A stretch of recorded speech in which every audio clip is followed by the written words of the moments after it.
But Tyson Fury, he should shut the fuck up. Mm-hmm. Because he's not a fighter. He's a boxer.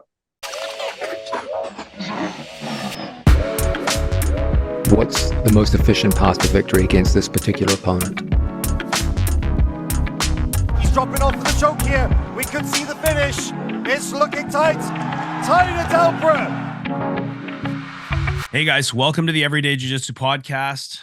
The Everyday Jiu Jitsu podcast is everything you need to know about Jiu Jitsu. I'm your host, Matt Kwan, and today I have a special guest, an MMA legend and a martial arts legend in many different disciplines, Mr. Hector Lombard. Hector, welcome to the show. So it's been a little bit tough setting up this episode, but I'm so glad to have you here because you are, like I said, a legend in combat sports. Just a little bit, some of your credentials that you've accomplished: Bellator champion, Bare Knuckle Fighting Champion, multiple time Cuban and Cuban Judo national champion, and an Olympic Judoka as well. So definitely a veteran in the martial arts game. Hector, how are you? I'm doing good, bro. Thank you for having me. Of course, man. I've been such a big fan watching your fights for a long time, right? Basically, ever since I started watching UFC, I've been, watching you. You've had great fights with guys like Rousimar Palhares, right? This guy's, I remember that fight. Jake Shields, so many legends that you fought. Let's just get started. I'll ask you some questions about martial arts. So I just wanted to ask you, Hector, about your base martial art. Your base martial art is judo, right? You're a judo fighter first?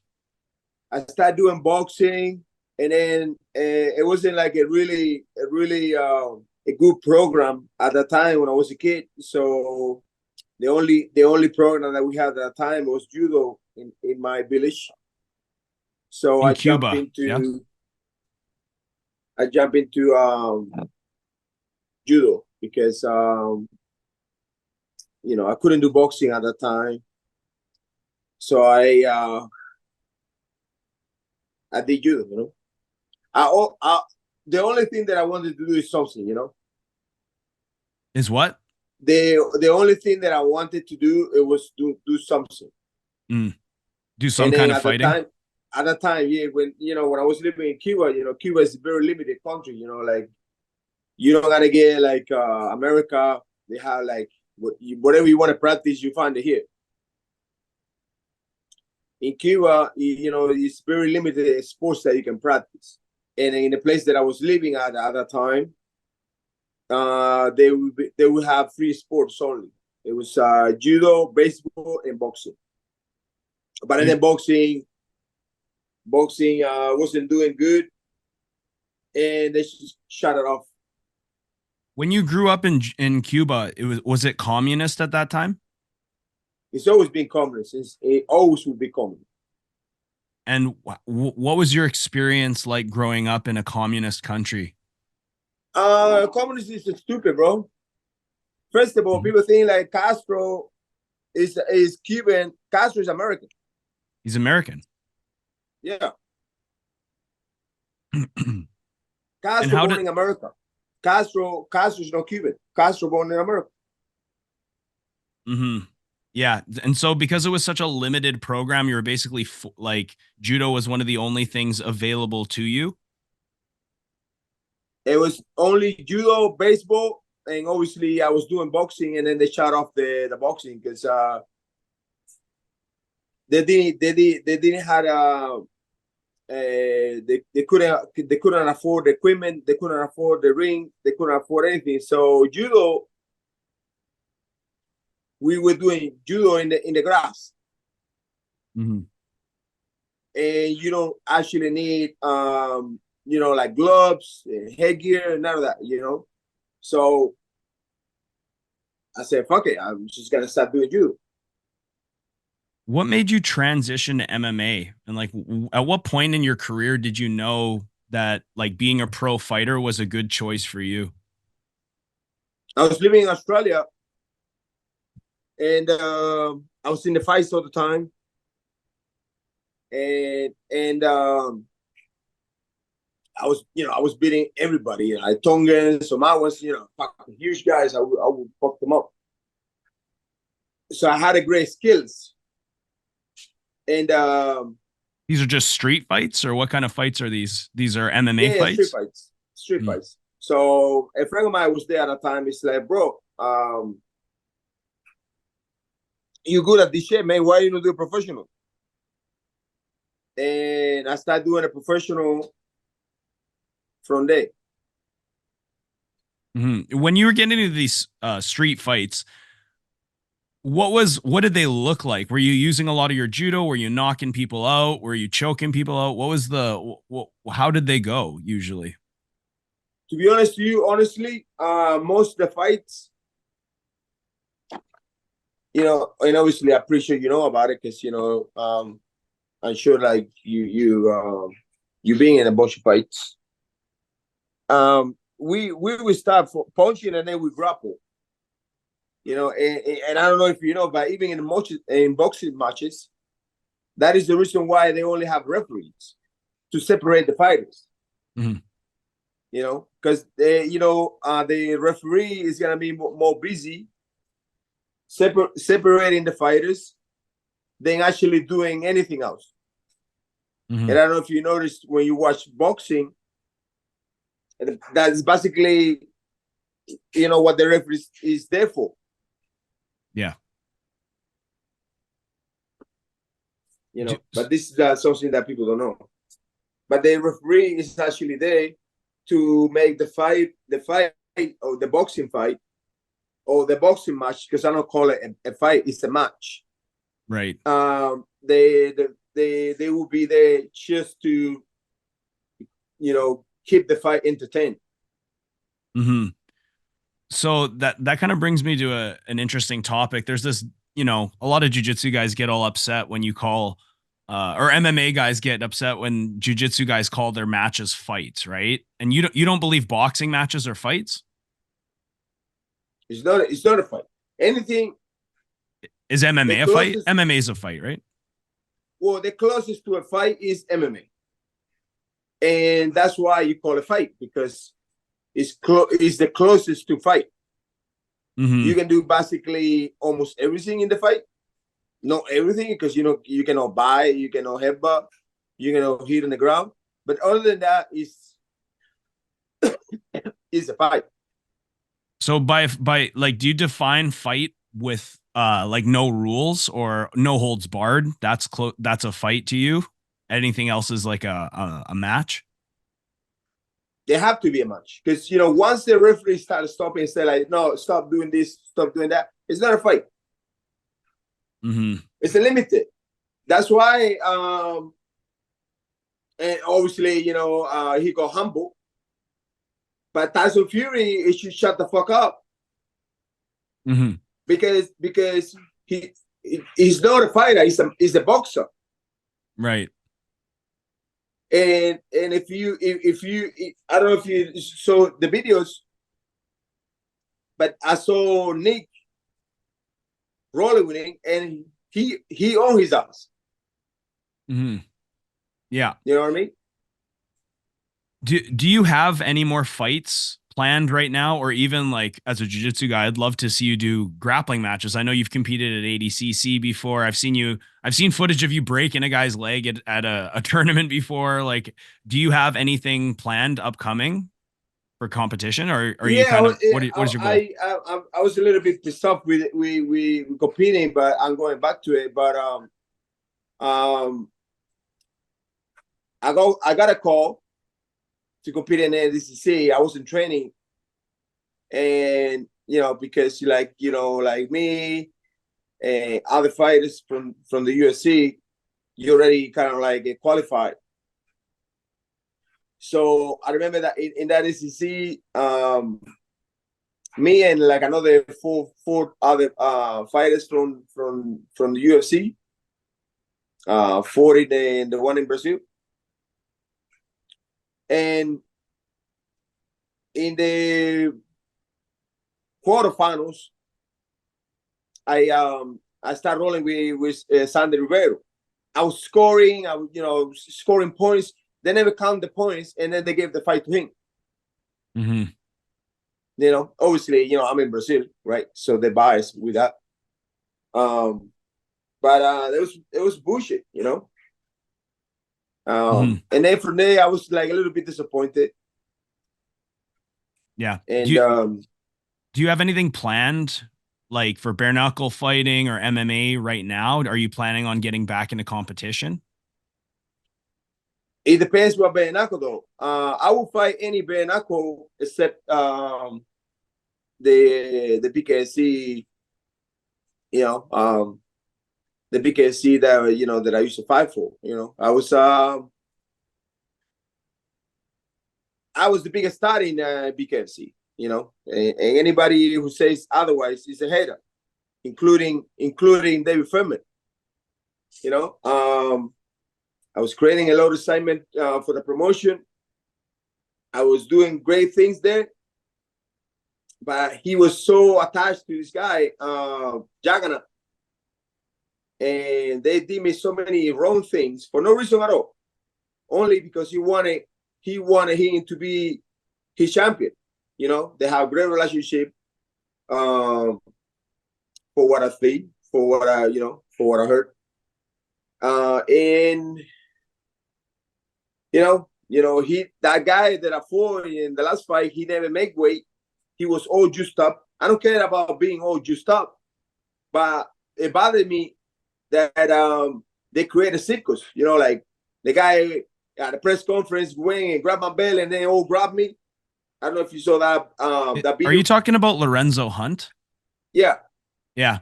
I was going to ask you about that beef and sort of why it started. The guy was my fan. He was my fan. He was a huge fan of mine. You know, he called me multiple times. Hey, bro, I want to train with you. I'm a huge fan. I said, like, bro, I don't want to train with you. I don't feel the vibe. I don't feel like, we gonna get along. And like I was telling you before, like there is people that you gotta like, and there is people that you not like. You know, there's some people that have low frequency, and there's other people that have a different frequency than yours, and you should don't gotta like them. It's that simple, you know. It's nothing personal. It's just like we don't sink in, you know. And he was doing whatever David Furman was doing. And obviously David Furman, which is like another fucking a softball low frequency motherfucker. You know, he was lowing it, you know. I don't gotta suck your dick, bro. You know, I like you, and we're friends, and we get along or whatever, but I don't want to fucking bring your bag and carry your shit and be up there for whatever you fucking need. I help the guy 10 times more than fucking Juggernaut. Because, thanks to me, they are at the Hard Rock. And thanks to me, he has a great team now because I introduced him to my team. But he didn't like the way that I was very independent, Like, I'm an alpha guy, bro. I'm not going to just fucking suck your dick, bro. I'm not going to do that. Meanwhile, Lorenzo was doing all kind of shit, and he kind of like loved that shit. And you said he was your fan first, like he kind of wanted to like follow you around, train with you first, and then it wasn't really well received on your part. I remember the footage where he came into the ring, right, and you just immediately started swinging. Did you feel like he was going to attack you? The reason is because look. I posted the video of me at the weigh-ins when I was fighting. I wasn't fighting him. I was fighting somebody else. He came in the ring after. No, hold up. I was fighting for the title, and I was fighting Joe Riggs. Yeah. He went because David Furman told him, and he grabbed the belt, and it was like the most uncomfortable shit that I've ever been through. I was having a face off with him, with David Furman, and with my opponent. I mean, like, what the fuck is this? I was like, what the fuck is this? Why I have to go through this shit? I guess we will never know, right? But he was talking a lot of shit before that. Then he grabbed the bell at the weigh-ins. Then me walking to the fight against Joe Ricks, he was there talking shit to me. Mm-hmm. And I would post the pictures of it. I mean, like, how much, how much can you take? Yeah. And for those who don't know, David Feldman is he's the founder of Bare Knuckle Fighting Championship. David Feldman is not the owner of Bare Knuckle. No, yeah, the founder. He has this idea. He had the idea of Bare Knuckle, but the owner of Bare Knuckle is somebody else. Mm-hmm. He probably had maybe 5% of that company, something like that. But he's not the owner of the company. Right. And so when you were like stepping in to fight Lorenzo Hunt, when you went in to fight him, like, obviously you're not a fan of this guy. You guys don't like each other. There was beef. Do you approach? And then on top of that, never made weight, all juiced up. He's always being all juiced up. I don't even know how much he was weighing the day of the fight or the day before the fight, because he missed weight, right? He never checked the weight. Right. Meanwhile, I was fighting. Now listen to this. This is the catch. I was fighting not for my belt at 205. I was fighting for the 185. So I was all depleted, carrying all the weight. Yeah. This is how they play me. Mm-hmm. So was that fight for the 205 belt then, or the 185? No, it was the fight was for the 185 belt. Yeah. But he didn't make 185. He never even show up to the weigh-ins. So wouldn't the fight be? I mean, if he doesn't show up to the weigh-ins, the fight shouldn't happen. Motherfucker, he runs the commission. He runs everybody. It was no commission there. It was nobody. I checked my weight. He never checked his weight, and then he appeared after to the weight, but that is not a weight. Yeah, that is he never weighed in an official way, so-called official way, but the official way is behind the scenes 8 hours before. Yeah. So did they give you the choice to not fight? Did they say, "Hey, Hector, like, you don't have to fight because he didn't show up"? They said to me he made weight. I said, like, how come? But you didn't get to see him make weight. I wasn't there. He said, "Oh, he made weight." Well, who was there? The commission was there. Nobody was there. No commission, nobody, nothing. And you decided to fight him anyways, just because you don't want to back out of a fight? I said I would fuck him up anyways. So listen to this. They had a guy next to me that couldn't even drink water. Even if he would have drink water, he would check on the water. Some guy from commission. Meanwhile, this guy was all juiced up. And then on top of that, on my way to the ring, they say we gotta do this interview. I'm like, interview for what? I'm about to fight, bro. No, we gotta do interview. So they blind me up. That's how he caught me in the first punch, because I was blind basically before the fight. That's why I saw my beef with this fucking David Feldman, because bro, why you do me like this? So just everything, excuse me, everything leading up to the fight, the weigh-ins and everything, it was just like not very professional. It wasn't it wasn't run the way it was supposed to. Bro, it was like the worst shit I've ever been through, bro. And I've been through a lot of things. From you've been through communism. No, and that is the case. From my dad beating me up, and my ex setting me up and shit like that. This was the worst fucking experience that I've ever been through. And I had no words to explain to you, bro. Like, there's so much bullshit behind the scenes.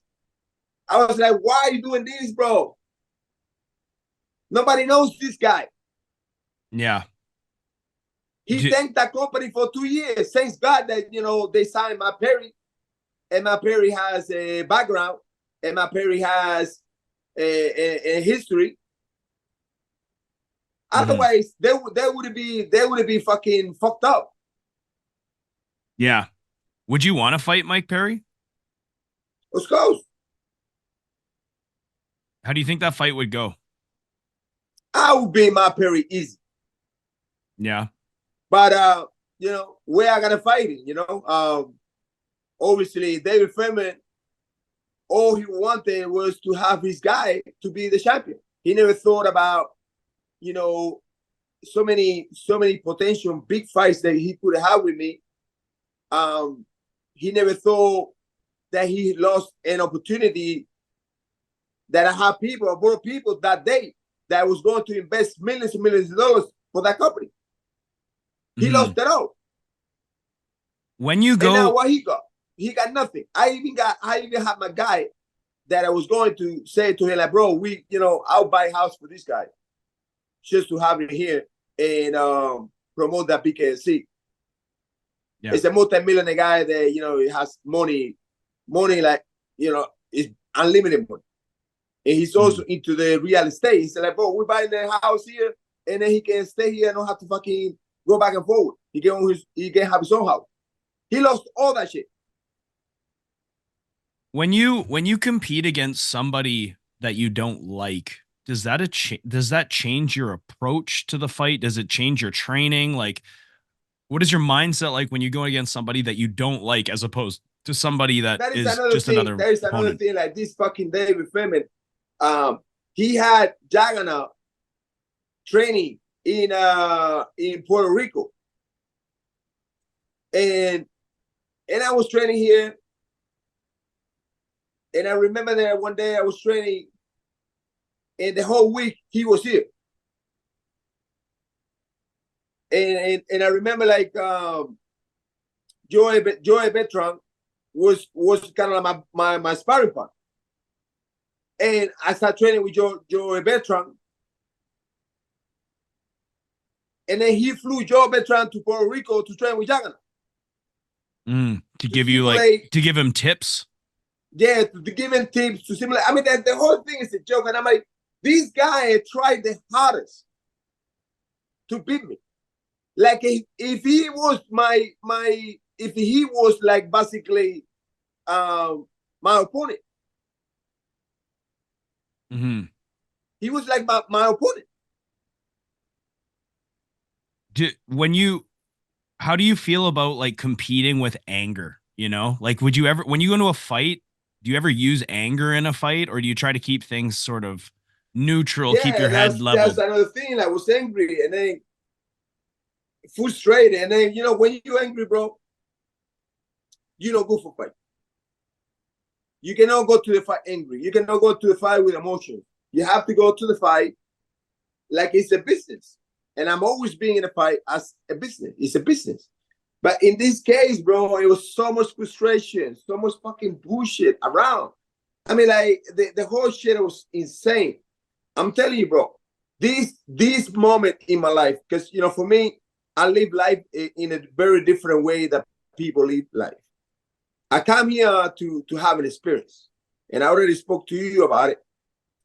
As humans, men, we are nothing more than a light or a conscience, or a light or a spirit, whatever you want to call it, it's the same thing. And we are a mind, because we are ruled by our mind. Our mind is what generates us to move, to eat, because without the mind, we cannot do shit. The body is just a car. The body for us is just the car for us to drive around. But we are moved by our mind. Our mind is what moves us. It's like you move your car. The car without you cannot move. Right. So as I came here to go through experience, let me explain to you, bro. This was one of the worst experience I ever been through. It was one of the worst experience I ever been through. you know, like the hate, the darkness around. It was insane. Mm-hmm. You know. So you're done with bare knuckle fighting then, or just with that But promotion? yeah, you know, like bro, you know, this guy, all I did to him was doing good. Bring people with money to invest in the company. All I did was good. And that's how you gotta fucking pay me, bro. Mm-hmm. You couldn't even fucking keep that fight fair. You couldn't even keep that fight like real. You know, you just like try to beat me in every angle for no reason at all. Mm-hmm. Which is weird because you're a big draw. Like you have such a big I was background. the biggest, bro. He knows that. He knows that. That stupid asshole. He knows that. I was the biggest. Put it this way, my first fight in Bare Knuckle, I broke the machine. They had a machine that would count the people that would log in into watch the fight. I broke the machine. Mm-hmm. Everybody around the globe, from Sweden, Germany, Australia, they all were like fucking locking in to watch my fight. Of course. Because everybody knows me. Everybody knows me around the globe. Yeah. He didn't give a fuck. That's so weird to me. He wanted to fucking have Juggernaut his champion. And like I said to him multiple times, you thinking that in you know, with the penis, bro. You're thinking with your penis. Because honestly, yeah, you're thinking with your penis because honestly, you know, I'm bringing money to your company. You stupid idiot. Mm-hmm. Nobody knows this guy. So, like I was saying, he tanked that company for 2 years straight. Empty stadiums, empty venues. The fucking guy cannot sell. He cannot sell. Mm-hmm. He cannot sell. They run his Instagram. They have. It's not like me and you. Like, I don't really give a fuck about Instagram. I never post about it. They were running his Instagram to grading following. The guy doesn't sell. And it's not that I have nothing against the guy. I can't care less. But I'm saying the guy doesn't sell. Mm-hmm. What advice would you give competitors in combat sports? Just being like such a veteran, being in many combat sports. Being such a veteran, never come close to a fucking promoter. You know? I mean, I would say like, you know, I would say like, especially all these guys that coming along with a bad background, because he already has a bad background. And I said, like, don't worry, I just gonna help him, you know. But as a fighter, have your manager to talk to all these guys. Don't create a relationship with them. That way you're not gonna go through the same shit that I'm going through right now. And you know, you are there to get paid and fight and leave. You know, don't get out of your way. Don't get out of your way for none of these motherfuckers. You know. Yeah. Because they don't bring anything to you, bro. They don't bring anything to you. Look what they did to me. They used me to benefit them. Yeah. And then they throw me out. So you're almost saying just keep them at an arm's reach, you know, kind of use them and don't get too close to them. That's develop exactly like what they all should do. You know, don't get emotional with none of these guys, man. Mm-hmm. Don't get emotional with them. That's good. They are know your friends. What is your favorite martial art to compete in? I mean, for me, to be honest, your favorite one, the most enjoyable one. I like MMA. Yeah. I think I speak for a lot of people when I say I want to see you do MMA more. Like, are you done with MMA, or are you thinking about? No, I want to do MMA. I want to retire MMA. You know, and you know, especially like you get to see these guys, like David Furman, like they're using all these guys. You know, he cannot build his company. He cannot. the only way he has built his company is using the platform of other fighters. But he hasn't built anybody. He tried with Jagana, and that shit was a failure. He hasn't built anybody, and he will never build anybody.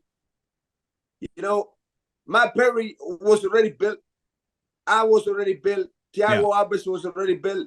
All the fighters that he uses it for his benefit, to build his platform, and then he throw them out.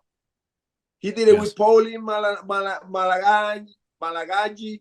He did it with Loba, the Paul Page. You know, it's stupid. Like, bro, you got the girl that has millions of followers. You have the girl that is very pretty, that is very remarkable, that she talks well. Why are you doing that? Why are you destroying her? What is the hardest sport in the world, in your opinion? MMA? Yeah. Fact. Do you think it's the best spectator sport in the world? Or what is your like favorite sport? MMA. Yeah. Do you MMA is always been and will be the greatest sport because you can do it all. Yeah. You know, how do you feel about the rules? It's just a very limited sport. Very limited sport. Yeah. It's no more brutal than MMA. It's no more dangerous than MMA. It's nothing. Bare knuckle is a very limited sport. Of course. You got four moves you have. The jab, the cross, the hook, and the uppercut. There's no more moves than that. Yeah. You got 4 moves. Meanwhile, in MMA, you have thousands. Yeah. You have all the BJJ combined. You have all the judo combined. You have all the wrestling combined. You have all the Muay Thai, kickboxing, all of that combined. I mean, the list goes on.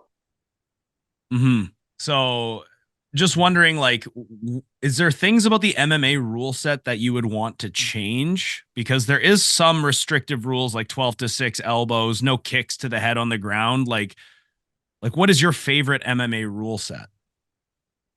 I mean, they should, you know, for me, my opinion, they should increment the scoring point. Like, for example, when you increment the scoring point, there is no more like, won by the judges. Yeah. You get me? Like, for example, when you train BJJ, right? Yeah. If I sweep you, it's 2. It's 2 points. Yeah. You know I'm an inventor, right? What's that? You know I'm an inventor. Can't hear you. Sorry, bro. Do you know that I'm an inventor? I don't know what the last word you're saying, man. I am an inventor, inventing stuff. Oh, inventor. Oh, yeah, dude. I see on your Instagram you're showing, like, I see on Instagram you're showing your inventions and whatnot. Like you did the tank with the punching bag on it and whatever. What is this? This invention also. What is that? Safety shot is the name. Let's say you're drunk. Yes. Okay. You have a few drinks, and then you have to go home because, you know, let's say like somebody in your family got, you know, some issues. Then you have to take them to hospital or whatever. You have a couple of drinks, and you want to jump on the car again and go and meet your family and solve the problem, but you have few drinks. You don't want to get pulled over and they give you a DUI, right? Yes. So you take one of these. Okay, I'm listening. In like about 20 minutes, you're gonna be like okay to drive again. Really? That's quite the claim. So this product, Safety Shot, if you drink, it'll sober you up. Like this. Really? Will you pass a DUI test? Will you pass a breathalyzer? You will pass anything. Really? It's proof, bro. It's proof. But you won't be drunk anymore. It takes away your drunk. It takes away your intoxication. But that's what the drink is for, though. And you invented this? No, I think, man.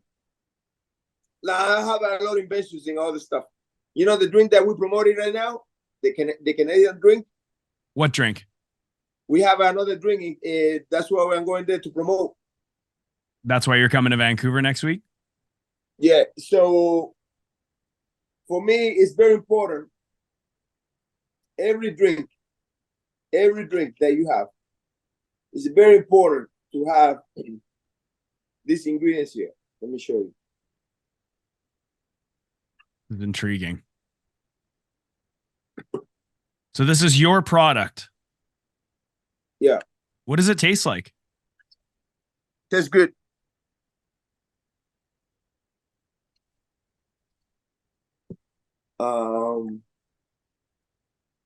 Safety shot. And it sobers you up.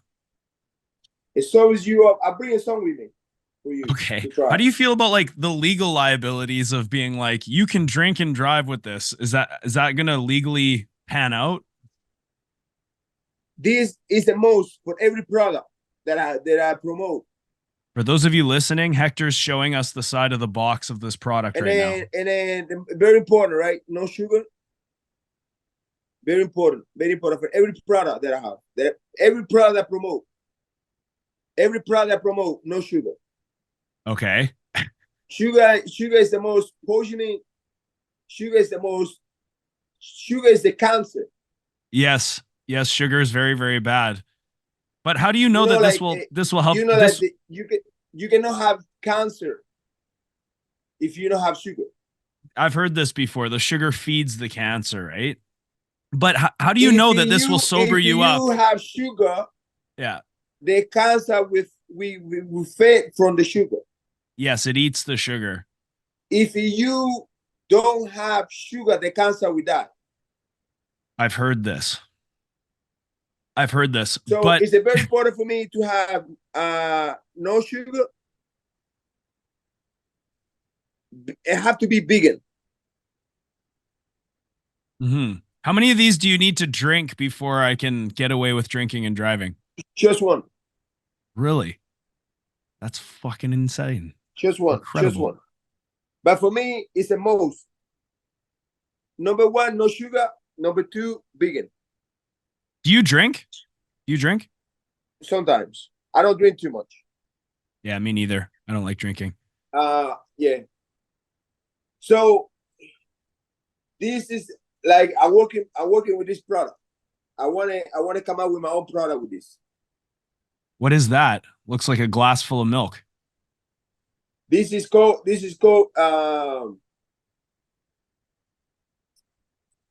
coming up. Hold on. Hector Lombard is an MMA legend, a high-level judo fighter, bare knuckle fighter, and an inventor. And he's sharing these beverages with us right now on the podcast. This is incredible. What do you got there? It's called kombucha. Oh, yeah. I love kombucha. Great. I'm coming out with my own kombucha. Nice. Because hey, kombucha has sugar in it, though, right? The sugar ferments and it turns to alcohol. I've made kombucha before. Is your kombucha going to have the sugar in it or what? Exactly. That's my point. My kombucha would have no sugar. Yeah, nice. My kombucha would be a different kombucha from every other kombucha. What's it called? Do you have a name? Do you have the branding sorted out yet? No, come on, man. I'm just working on that one. Oh yeah. You can't. But I got a lot of different products. I'll bring you a few different inventions. Dude, please do. For you to try. And like I say, I would be the biggest inventor of the whole world. Why do you want to do inventing? How did you get into that? I need you to invent a new phone, man. They're trying to cancel you, right? Is that what's happening? The invention of the phone is similar to your body and your self-conscious. So, and that is my argument. That is my argument with this guy. That we are two people in one. When did you get into inventing, and how did that happen? Since I'm a little kid, I've been inventing stuff. Really? Yeah, I invented a I don't know how you want to call it, because it has different name over in Cuba, but it would be a kind of like a transportation, where it was kind of like a scooter, where I was able to move with vapor. With what? Vapor. Paper? Vapor. Oh, vapor. Yeah. Interesting. Yes. So I will is this? I will show you some sort of stuff. But Yeah, man. I want to see it. like, I've been inventing since I was a little kid. Like, for me, fixing a car or doing some shit, it was easy, bro. You work on cars? You're very good with mechanics, or what? Easy. Are you trained? Like, do you have post-secondary education, or is this just natural ability? Just natural ability. Holy shit. Amazing. It's just a common sense. Remember, we have two sides of the brain. Okay? Yes. The left side and the right side. They want to keep you thinking from the left side. The left side is like what we have today, a nation of workers, right? We have a nation of people to learn how to punch the machine, forget about the rest. So the right side is your left hand. So the right side of your brain controls your left side of your movement. The right side of your brain controlling your right part. That's why nowadays, almost every single person is right-handed. Because the one force everybody to think on the left side of your brain, which is the stuff they teach you, the stuff they, like the stuff they teach at school. The right side of your brain, they don't want you to develop that part, because that part is self analytic stuff. Like you figure out shit without people telling you. Who is they? You said they don't want you to grow the right side of your brain. Yeah, the whole shabon. Who? Tell me who. Who's they? The system that we are in place. Are we talking about elites? Shadow governments? Yeah, what are we talking about? The whole thing. So yeah. So this part of your brain, most people never use it. Mm-hmm. Okay. This part you always use it, because it's what they tell you that it have to do with this part. For example, like they teach you how to use the Instagram. Then you learn, and then you use it. It's the same way they teach you something at school. You learn, and then you do it. It's not like you analyze anything. It's not like let's say, for example, like, get vaccinated. Yes. Then you gotta use, if you use your left side of your brain, you take the vaccine. Yes. Are we talking about the COVID vaccine? Yeah. For example, this is just an example, right? Yeah. If you use the left side of your brain, which is you analyze the whole thing. You try to analyze. You try to be more analytic. You try to be more self-intuitive, which is like your self-intuition comes from the right part of your brain. So if you try to do that, you will be like me. You say like, okay, hold up a second. If you're not sick, why I have to get fucking a vaccine? Yes, that's a good question. Right? That we should all be asking ourselves from years ago. The first question that comes in my mind, no, in other people's mind, but in my mind, say like, bro, I'm fine. Yes. I don't need to get injected. Yes. Exactly what my thought process was. It's a common sense. It's a common sense. You just go right away, you know. But now this part of the brain, you gotta be like, oh, I want to follow. I want to follow everybody. I want to do what everybody does. I want to be a chief. And then you use that part of your brain, and then you do it. You take the vaccine. How can you awaken the right side of your brain? If you say that these powers are trying to prevent this, how can we awaken that? How can we think for ourselves more? I would say like nowadays it's almost impossible. What's that? And I would say nowadays it's almost impossible. It's impossible. But now, let me show you another sample.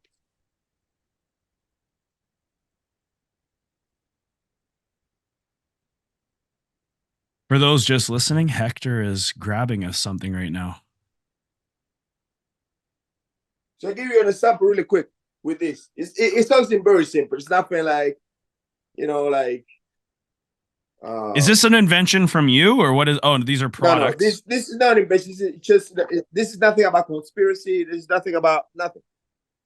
What do we got here? So, for example, like right now,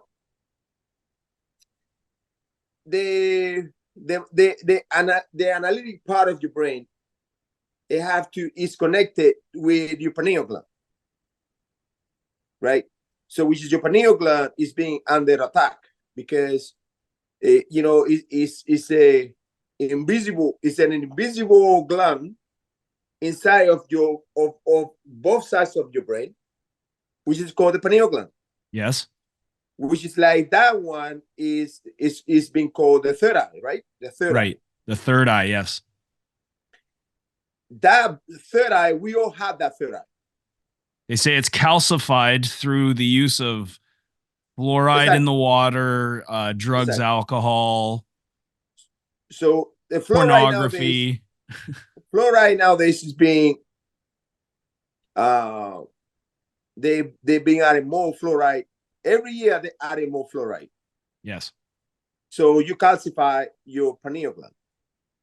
Hold on. Before you go on, there are people I'm sure that are listening and saying that this is a conspiracy, the fluoride thing in the water. Just understand that if you talk to scientists about fluoride in the water and you realize why they put fluoride in the water, you'll understand that it kind of doesn't make sense. Like they put fluoride in the water because to try and make people's dental health better. As far as I understand, that's what I know. And some people are concerned there's not enough fluoride in the water, and because I think it was added in a time when dental hygiene was pretty bad. And then there's a lot of people, obviously, who don't like fluoride in the water. I just recently heard on the Huberman podcast, he recommends heavily to filter your water, and that generally fluoride in the water for our health is not really a good thing. It isn't a beneficial thing aside from, yes, it could, I guess, make your teeth stronger perhaps or whatever. But aside from that, ingesting fluoride is not, I think, like healthy. And I'm not qualified to make those comments, but I filter my water. And we have great water up here in Vancouver. Sorry, Hector, keep going. All right. So first of all, let me explain with this to you very quick. Okay. First of all, that's a lie because fluoride, it doesn't really make your tooth stronger. There's a big lie right there. First of all, let's start with this because anything that contains fluoride will fuck your tooth up. All right. Me, for example, I brush my tooth with this word. I don't touch fluoride. I don't touch fluoride. You don't use toothpaste to brush my tooth. I don't brush my tooth with a fluoride in the water.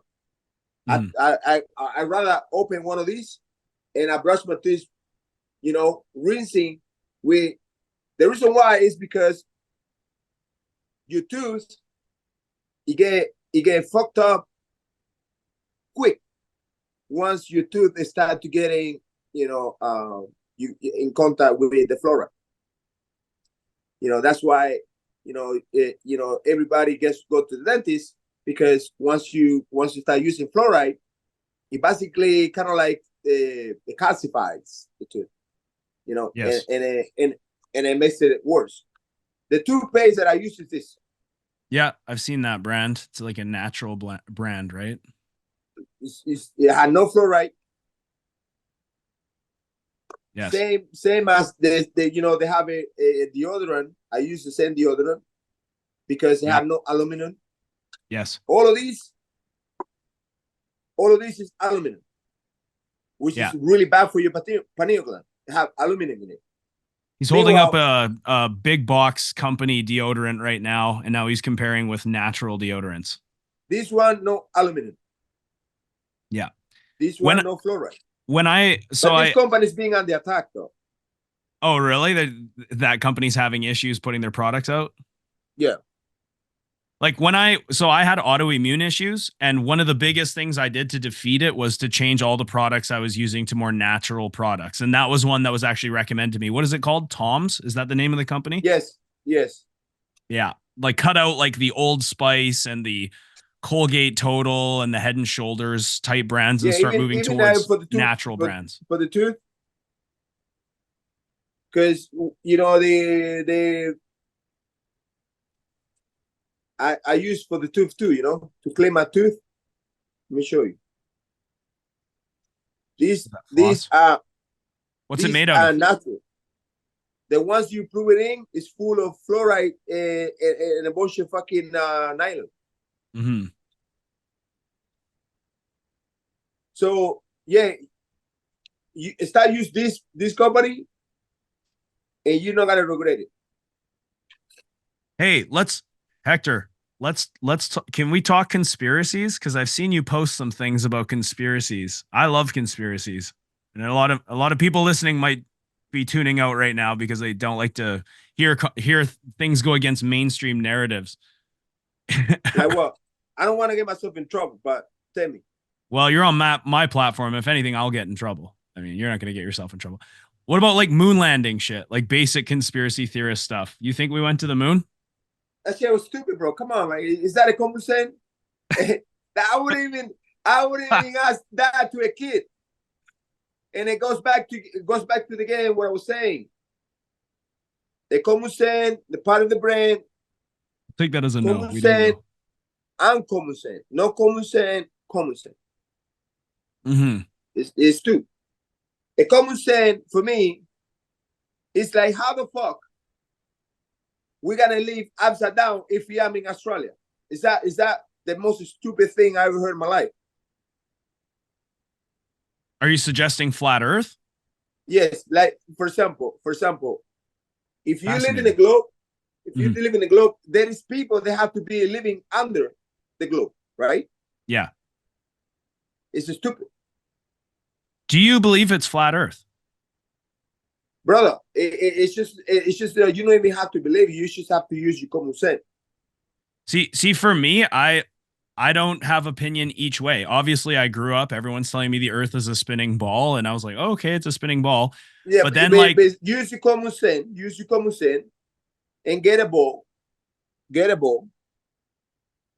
and put something in this ball here, and where that thing is gonna go? It's gonna fall out.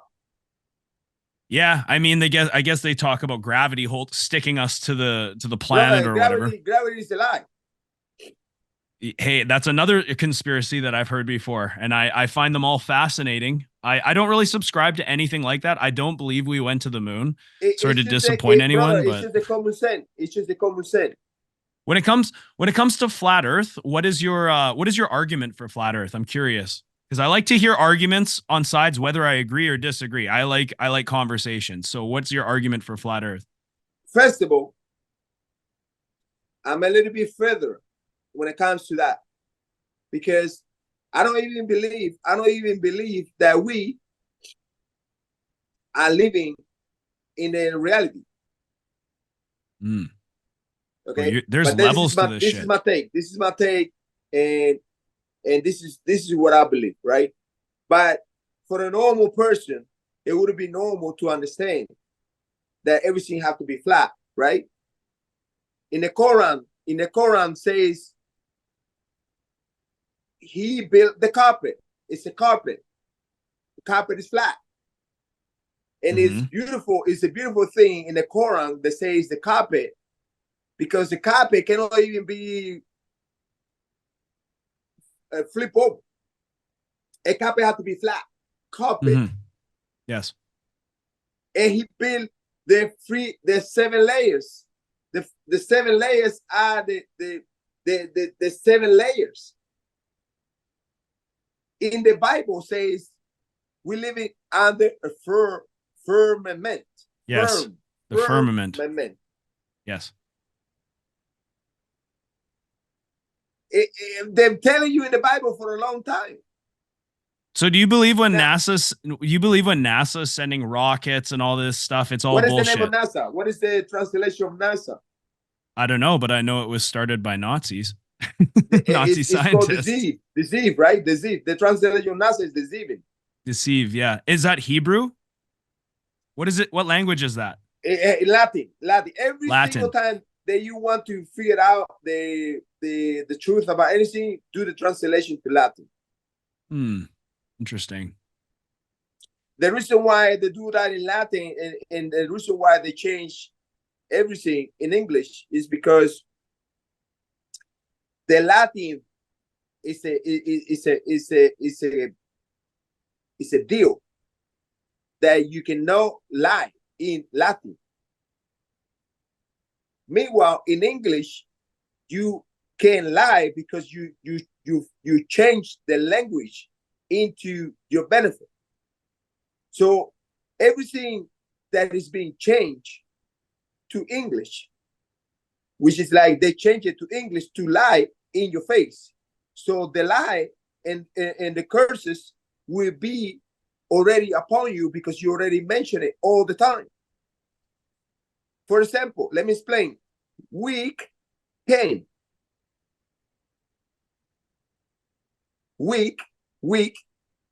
Oh, that's just wicked. Weekend. Oh, yes. Have a nice weekend. You're already getting week out. Like, yeah, that's wicked. Yes. Right? Oh, hey, the people say, like when you say bless you, it's called be blessed. Yes. So it's a constantly, cursing in your own language, but in Latin you can't. What about spelling? Like making spells? Back to English. It goes back spelling to English. Words. Yeah, a spell is a spell. Like a spell almost hypnotizes you, right? Like a spell over the people. Yeah, a spell comes from the Babylonians. Let's continue our talk. We were going kind of conspiratorial there for a second. Talking about the pineal gland. I don't even know who called that a conspiracy. Well, the mainstream people call it a conspiracy. Those who don't like conspiracies call it a conspiracy. Like, yeah, similar to the same thing they did with the astrology. We were talking about spelling and words and things like that, and no, but I was just saying, like, it's the same thing they did with astrology. Go on. Astrology, yes. They call anybody that do astrology evil. Who does? So this is the game, right? Yes. Every single time that you something is truth, they're gonna say it's evil, or they're gonna put it a name, or they're gonna just perpetrate some or orchestrate some shit to create it, like demonized.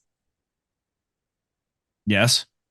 And right now, who is the demons? The people who just like want the truth or are questioning things? Well, this is what they call a conspiracy. Something that you talk and debate that is truth. Mm-hmm. So every time that you talk and debate something that like the fluoride and the aluminum and the shit that is in the food, you're a conspiracy. Another conspiracy. Another conspiracy guy. Looking at the cat, they did that the same thing with cats. My cat just walked across the screen. I know, but that's what I'm saying. Like looking at your cat, they did the same thing with cats. The cats are evil.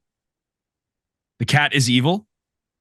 That's what they used to say back in the days. Yeah. But I mean, the this cat, is a black the cat, cat yes. is the only animal besides the snake that has duality in it. What do you mean? The cat is the only animal. That's why the Egyptians, they used to be very, very attached to cats, because the cat, it can take away your bad energy. Huh. The cat is the only animal that can take your... The cat is not into this matrix fully. Like I said before, we're living in the matrix, right? This is my belief. Forget about the earth is flat or whatever. Everything in this universe is flat. Okay? Everything in this universe is flat. You cannot be a curve. You know, when you gotta go and build, what they give you? I don't know. Let's say you gotta build a let's say you gotta build tomorrow a huge building in Miami. What is the first thing that you gotta do to build the building? You gotta level up. Foundation, yeah. You have to level. You have to level first. The first shit, you gotta level up, and then you put to see how the levels are, and then once the levels are right, you can build. Yes. And it goes that way with everything.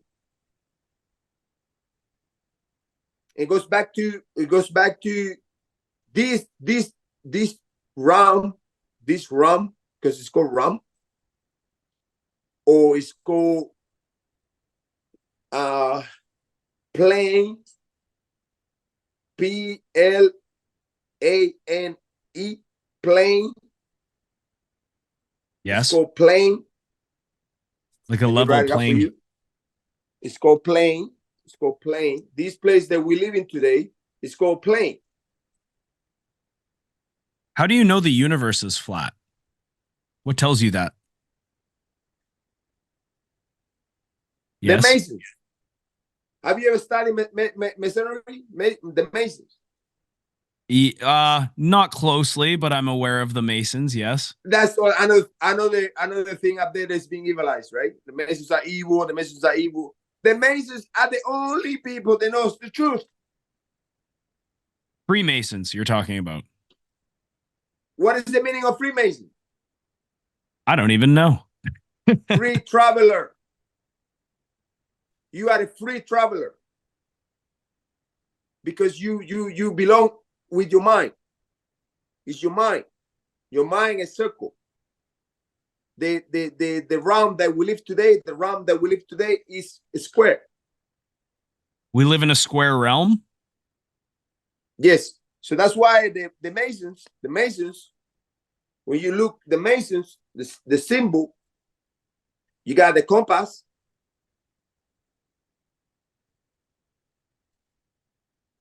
I'm aware of the logo. I know what the logo looks like. Show it to the camera, though, just so we can see. You see, I know, like, I'm running out of battery. You're running out of battery? You good? Look.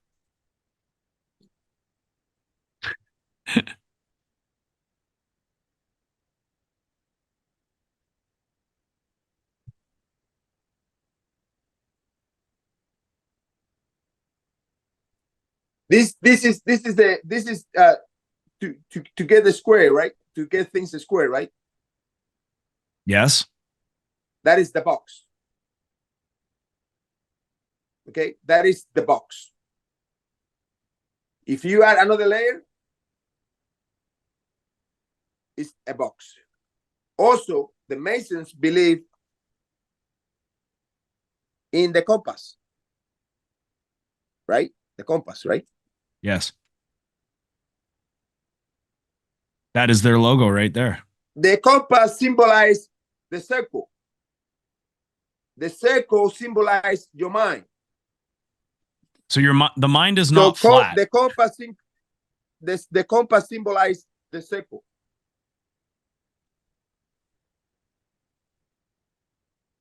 Mm-hmm. Do you think Freemasons run the world? What are you getting at here? Of course they do. They have the only knowledge. That's what's called secret. The only truth in this world is masonry. But we don't really, like, they don't give us this knowledge, right? They try and hide it from us. Is that what you're saying? Let me ask you, if you're gonna go to the private party today, you think the private party is gonna be for free? Probably not. Use como sen. Do you believe in aliens? Is there such a thing as aliens? Aliens, let me explain something to you.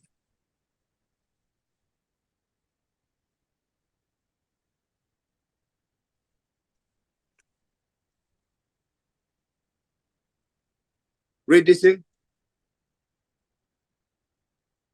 Ali? A-L-I-E? You're covering the N. A lie. Oh, a lie. End of story. A lie and story. So you don't believe in aliens, is what you're telling me. I don't believe in aliens really either. Exactly. Although I don't think it is what they say it is. It's just like another bullshit. It's Mm-hmm. like another bullshit. There is no aliens because we're not even living in the physical world. Mm-hmm. Do you believe this is a simulation? It is. Kind of like the Matrix? Think about it. Let me explain something to you. Mm-hmm. You are controlled by your mind. Whatever you see is what is a reflection of your mind, and vice versa. Okay? You see, whatever you see is what you're taking in. Everything is ruled by the mind. So when you come to this world, that's why the people back in the days, whatever culture you study, whatever culture you look, they have the pineal gland and they have the mind. So the Egyptians, they used to have this in the temple up there in Egypt.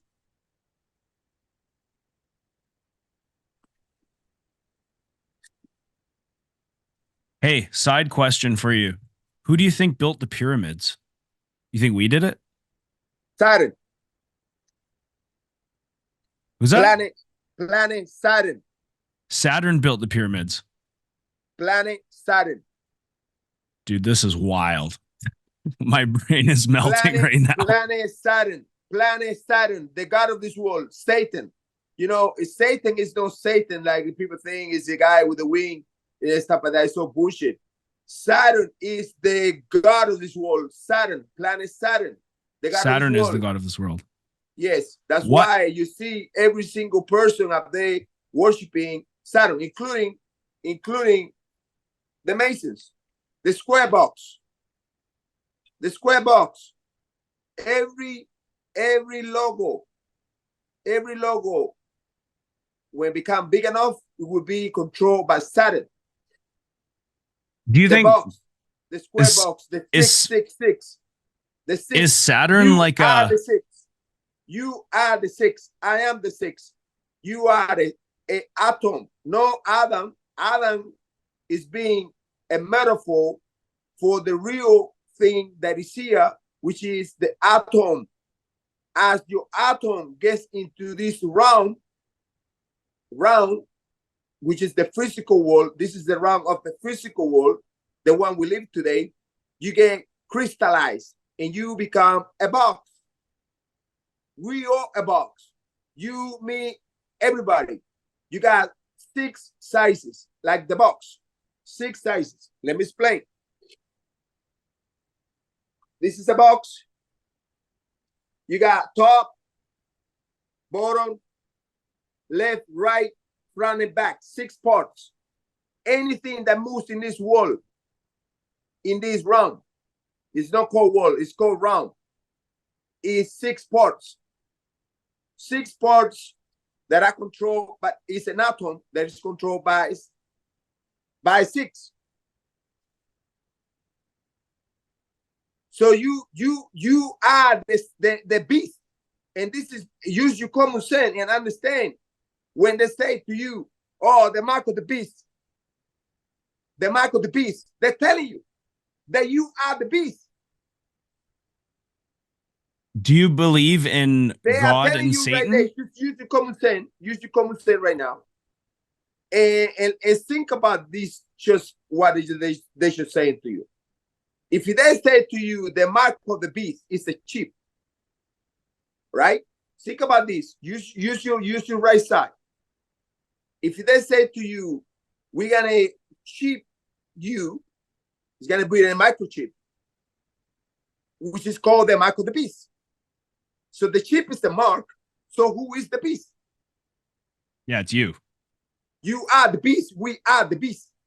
So we are the beast because we are 6 protons, 6 neutrons, 6 electrons. In order for you to be moving in this round, in this holy ground, in this whatever you fucking want to call it, we are the beast.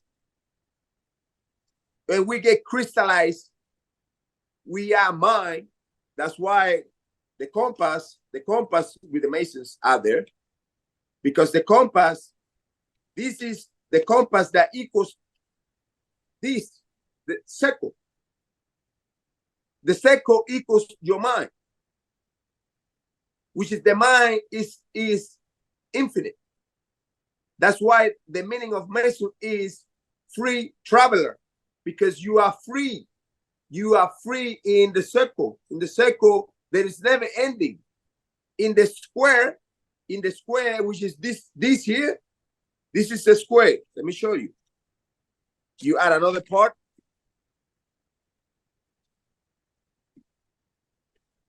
It becomes a square.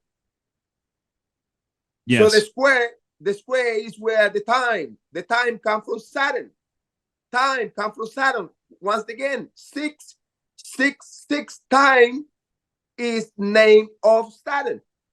60 seconds, 60 minutes, 24 hours. 2 + 4 is 6. 6, 6, 6. Saturn. Jesus. Trying to understand all of this. Do you believe in a God and a Satan? Is round. It's a round. It's layers. The Babylonians, which is the Babylonians who used to be the most as you're talking to me, at one point you gotta feel it, because one day you're gonna feel it. You're gonna see that there is no physical things. It's energy. It's a bad energy and a high energy. You see when somebody's good guy, you see like he's got a good energy, like you feel peaceful, you feel happy, you feel in peace with the guy. When you have that energy, that bad energy, that ego, that like that fucking super fucking possessive fucking like in your face, that is evil. The evil doesn't have a shape and form. It's just an energy. So energies. That's why the chakras, they have colors, because the lower color, which is the lower that we are here, we got, let me show you. We got layers.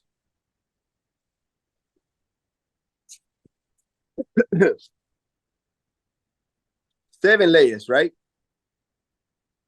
1, 2, 3, 4, 5, 6, 7. The purple, which is the purple, is on the top. Purple is outside of your body, but it's on top of you. It depends how well you manifest it, how well your manifestation is. The lower one is color red.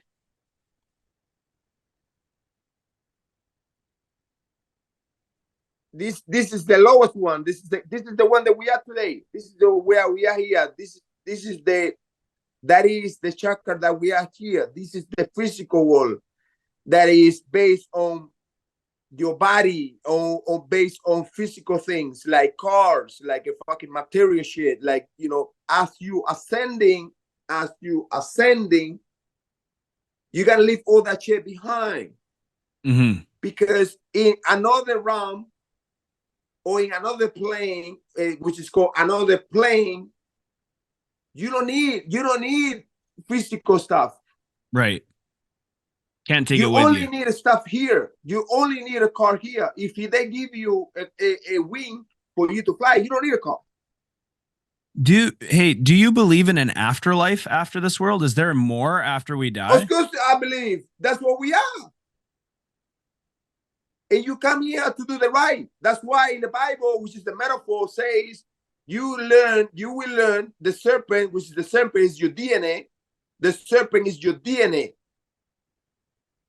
And Adam is the atoms that convert us into us. Atom is a metaphor for Adam. So the snake told, no, the snake, because as you become a physical being, the snake told him, you will know the good and evil.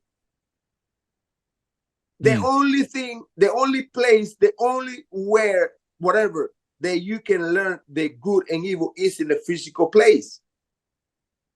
Because here you have to labor your work. You have to fight, or you have to work, or you have to do your podcast physically to see the good and evil.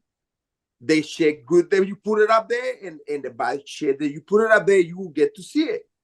In the astro, which is called astro, which is like the mental that we don't come from here. That's why, it's called astro, which is like when the astronauts, why they call astronauts, because they are leaving this space. They are moving to another astro place. Mm-hmm. They even tell you the names, and people can't even figure that out. It's like hiding in plain sight, right?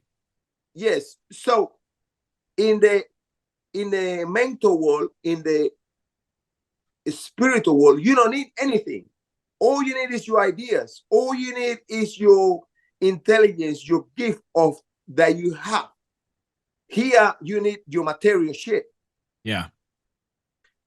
That's why angels always they put angels with wings, because they didn't have wings, but they were living this place. They were living from here, and they're moving up to the another layer, to another astral world. So what is the purpose then of you came here to know the good and evil, and to do good, one to another. And it's nothing about religion, like all these fucking scammers. They try to steal your money and get enriched, and they don't even know the real truth and the real meaning why you are here. You are here to learn the experience, to be good to another, and try to live. Because there is people that want to stay here. There's people they love the food, the sex, the greed. All that is here. Mm-hmm. And it's funny because, like, for example, let me give you an example. Rockefeller, at the end, when he learned all the secrets, because he, Rothschilds and the Rockefellers and all these people these are families that come here. They are here hundreds of thousands of years. So all these people, especially him, they know.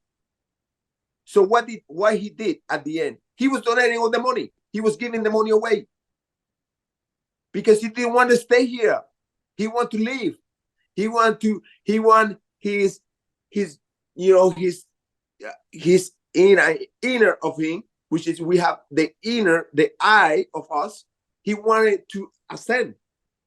He didn't want to stay here. Because they recognize, if you don't learn the lesson, you're going to stay here. You're not going to ascend. You're not going to go anywhere.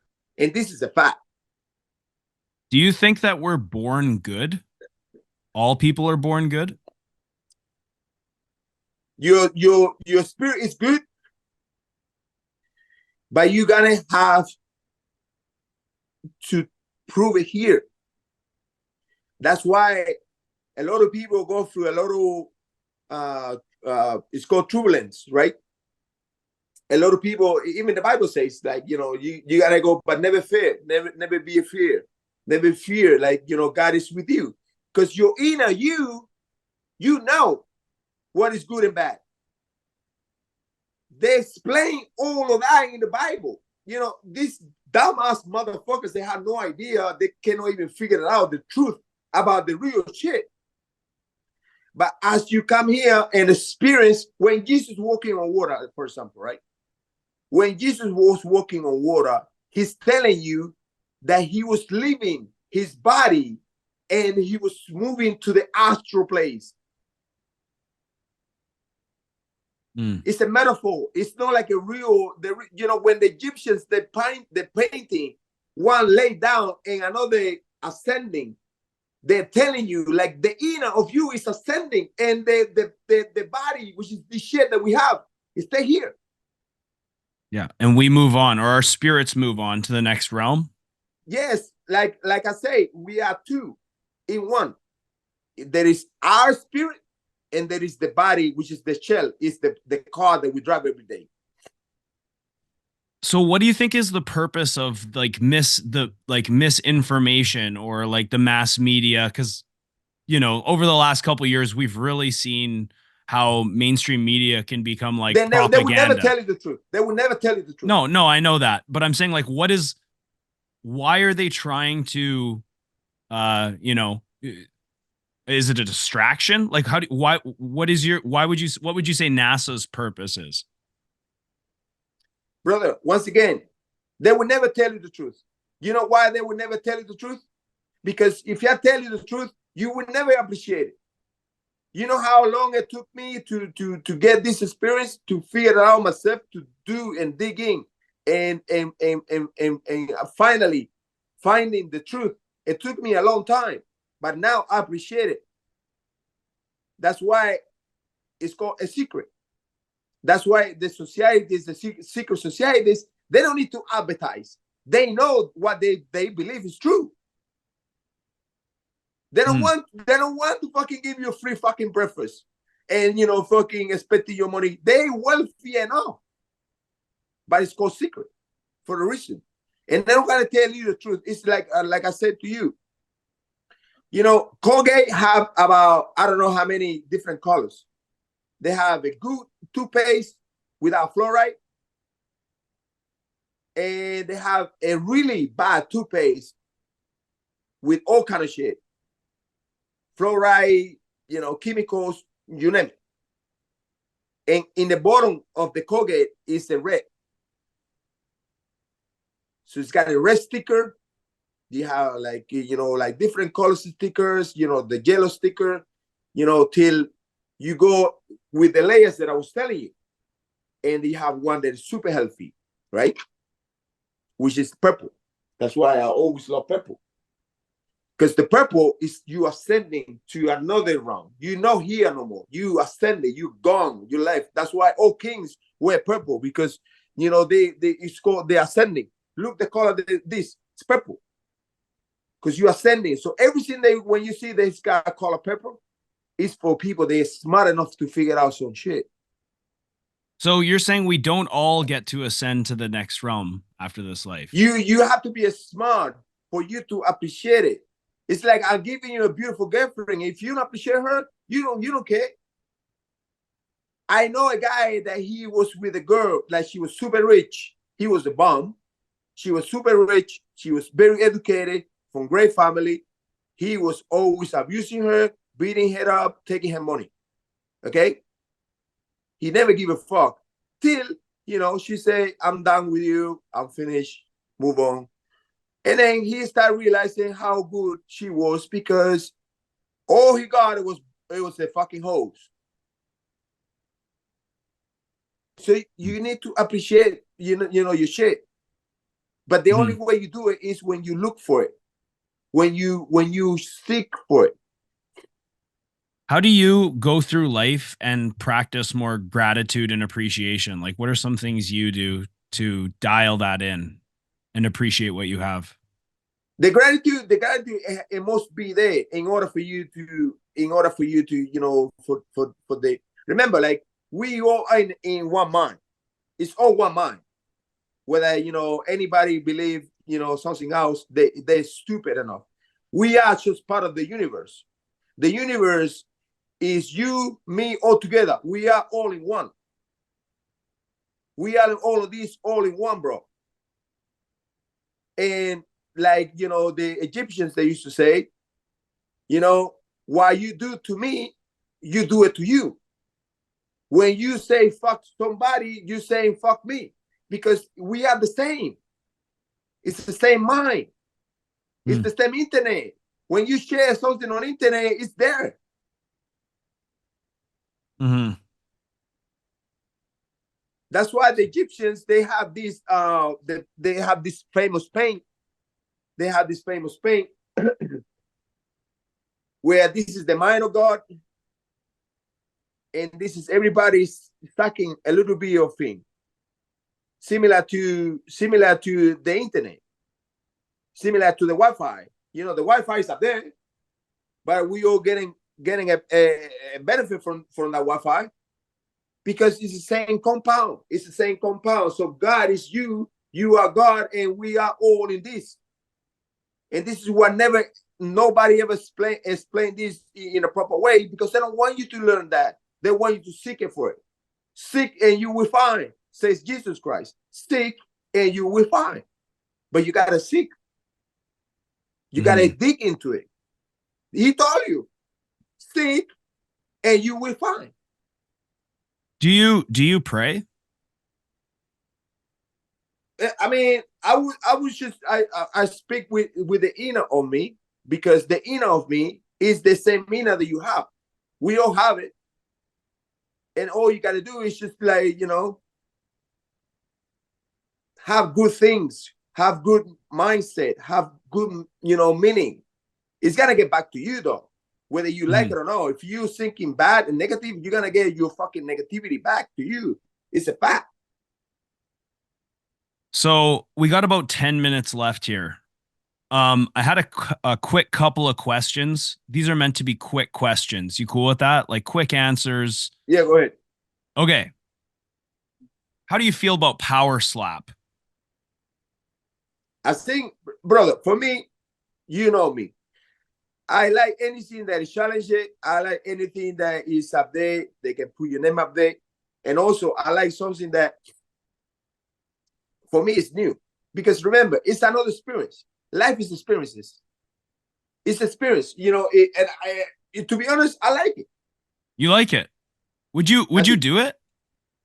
Maybe. What do you think about, like, just you're taking, like, blows to the face with power slap. You're just sitting there and getting slapped. So, like, what do you think about, like, the brain trauma, though? Is that a concern at all? Brother, they used to say the same thing about MMA. Yeah, they still do. I remember, like, they have this guy, John McCain, that he was fighting hard as he could. He was taking that fucking shit to Congress and everything. I don't know if you remember. Look it up. John McCain. Yeah. And, it was a battle. And then some shit happened to him, and, and he kind of, like, went away. but he was against MMA, period, because he was saying the same thing that you're saying right now with MMA. Oh, you know, it's brutal. The blows to the head, the elbows to the head, the knees to the head. Who gives a fuck? That's what we do. Gangster. What is your favorite submission? Do you have a favorite submission? I do. I love the invert guillotine. Guillotine. Sorry, what kind? Inverted guillotine. Invert guillotine. Invert. What does that look like? The arm It's inside? different. You know, I have to go and show you one day. Maybe when I go to Canada next week, I'll show you. But also, I like leg locks. I like heel hooks. All of that. Heel hooks. Do you have a particular heel hook or? Once again, that's another thing. I remember back in the days, I was one of the first guys to start with the heel hook. So and everybody, that shit is bullshit. That shit is bullshit. That shit is bullshit. Now Gordon Ryan does it, and it's okay. Stop. Yeah. Do you have a favorite jiu-jitsu fighter or somebody growing up that you really like to watch? You like to emulate? Not really. What is your favorite throw in judo? Like when you did judo, what was your like go-to move, or did you have a favorite technique you liked? I used to love the.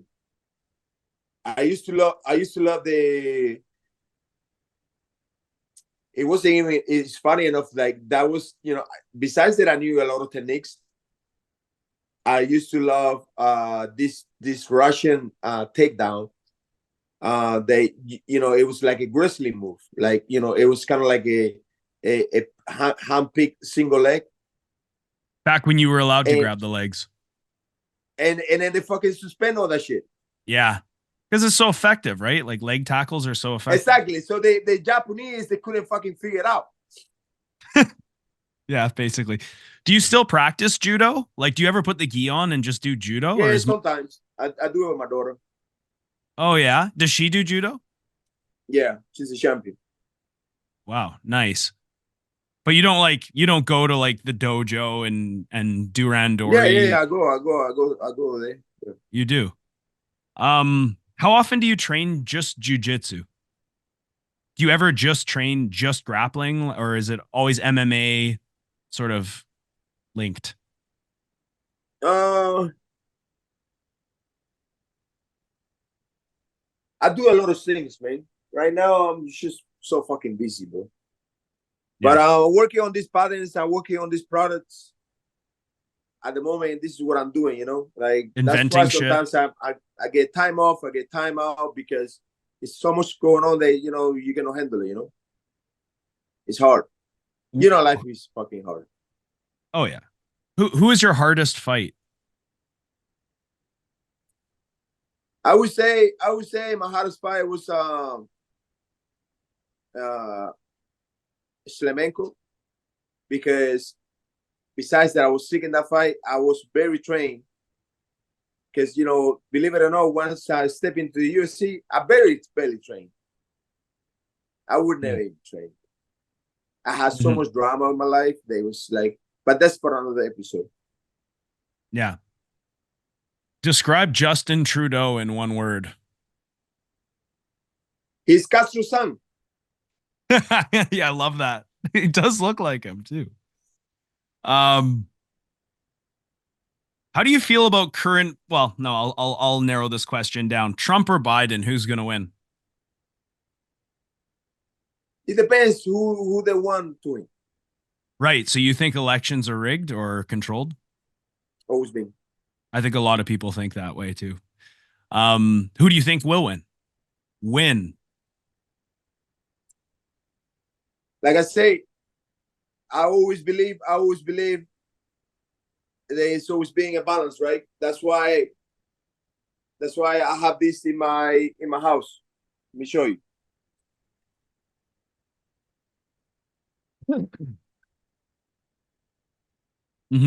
The balance of justice. Okay. And as justice is made up, or was made up, as justice was made up, if the system, the system that we have, they want the system to keep it going. Is, you know, you're always gonna have Democrats smashing the economy, and then you are gonna have always the it's always happening, you know, happening to you know, through history. You look at history with Jimmy Carter. Jimmy Carter was 10 times worse than fucking Biden, right? And then it becomes a president, new president, it changed the whole thing. And, you know, the rich gets richer, the poor get poor. Yes. You know, that's always so happened. they use a bad president to lower the prices. You know, they use a bad president to high up the prices of everything, the gas, you know, like whatever. Mm-hmm. And then you get a president who gonna go back and, you know, level up. It's a balance. Yeah. Hector, that's been quite a journey, man. Thank you for the conversation. We're about to run out of time here because we're using Zoom today. But is there anything you want to just like any products or anything you want to talk about before we go here? No, it's so good. You know, I was just gonna go and give you some scoops next week. Yeah, message me when you're in Vancouver next week, man. Let me know where you're at. Maybe I can come meet you. I don't know. It'd be awesome to meet you. Big fan. Yeah, definitely. Guys, if you want to support the show, there's links in the bottom. You can check out my products and my offerings. Please like, share, subscribe, leave reviews, leave comments wherever you can. And I just want to take this time to thank Hector Lombard for taking time out of his busy day to come talk to us. I really appreciate you coming on the show. Thank you so much, brother. Peace out. Peace. Guys, remember, Everyday Jiu Jitsu podcast is everything you need to know about Jiu Jitsu. Take care.